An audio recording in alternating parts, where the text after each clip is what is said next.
रामू सब्जी बेच रहा था। उसी समय एक बूढ़ी महिला अपने सिर पे सब्जी की टोकरी लिए जा रही थी।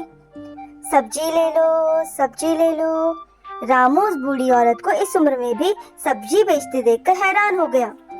हद तो तब हो गई जब रामू की सब्जी बेचने से पहले ही बूढ़ी महिला ने घर घर जाकर अपनी सारी सब्जियां बेच दी और जब तक रामू पहुंचा किसी को भी सब्जी की जरूरत ही नहीं थी।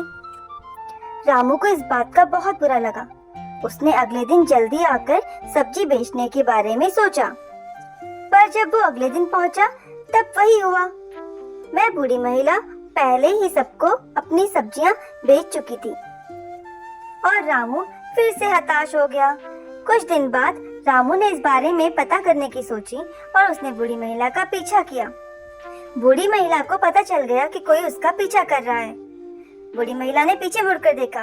तुम मेरा पीछा क्यों कर रहे हो?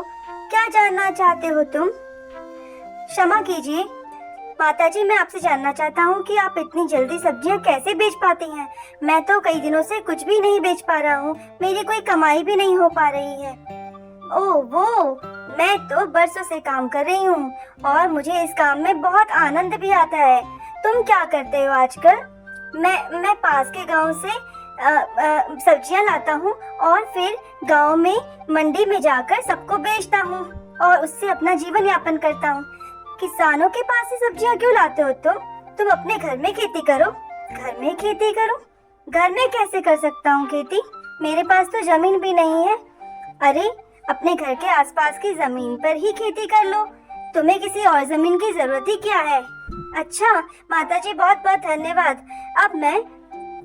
अब तुम जाओ बेटा, अपने घर के आसपास की जमीन पे ही खेती करो और अच्छी खाद का प्रयोग करना।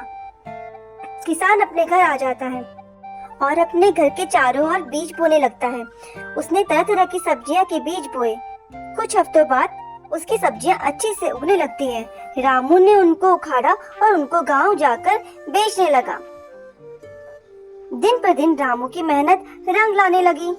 रामू अपनी लहलहाती फसलों को, अपनी सब्जियों को टोकरी में भरता और गांव में बेचने के लिए निकल जाता। और इसी तरीके से उसने अपने लिए एक ठेला भी ले लिया। वह दिन ब दिन तरक्की करता गया और धीरे धीरे उसने लोगों को सब्जी बेचना शुरू कर दिया और इससे उसके पास बहुत सारा धन भी आ गया। और जल्द ही रामू ने खेती के लिए जमीन का एक छोटा सा टुकड़ा भी खरीद लिया। रामू अब खेती बाड़ी भी करने लगा और उसकी फसल भी खूब फलने लगी। जल्द ही उसने एक सब्जी की दुकान भी खोल ली। वो कई तरह की सब्जियों के साथ बेचने लगा। गांव के सारे लोगों को रामू की सब्जियां पसंद आने लगी और सभी रामू के पास सब्जी खरीदने आने लगे। रामू ने तो अब नौकर चाकर भी रख लिए थे। दुकान उसने और बड़ी कर दी। दिन पर दिन रामू की तरक्की होती गई।